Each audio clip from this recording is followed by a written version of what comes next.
Charles VII, le victorieux, est roi de France de 1422 à 1461. Il naît le 22 février 1403 à Paris dans la famille royale des Valois.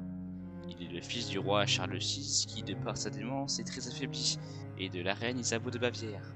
Il épouse très tôt celle qui deviendra sa reine, Marie d'Anjou. Fait comte de Ponthieu, Charles se place dans le camp des Armagnacs face aux Bourguignons dans le contexte de la guerre civile. En 1420, le roi signe le traité de Troyes avec le soutien de la reine et des Bourguignons, donnant plus ou moins le royaume aux Anglais.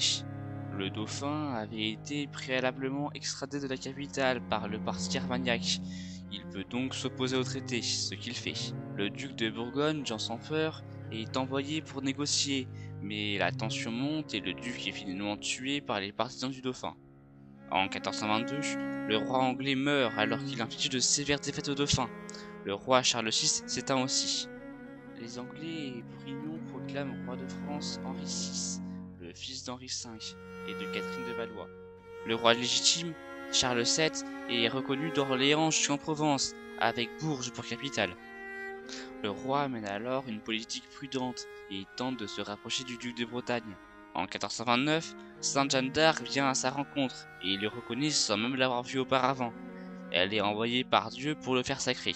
Il ne tarde pas à libérer Orléans ensemble, et par la suite, le lieutenant de Dieu est sacré à Reims. Cependant, la Pucelle est prise en 1430 et brûlée vive par les Anglais. Cela se passe en territoire ennemi et le roi ne peut risquer le royaume pour aller la sauver. Il poursuit cependant la reconquête, reprenant Paris en 1436. Fin diplomate, il négocie la paix avec les Bourguignons et améliore grandement l'efficacité de l'armée royale. En revanche, en 1440, son fils Louis mène une révolte.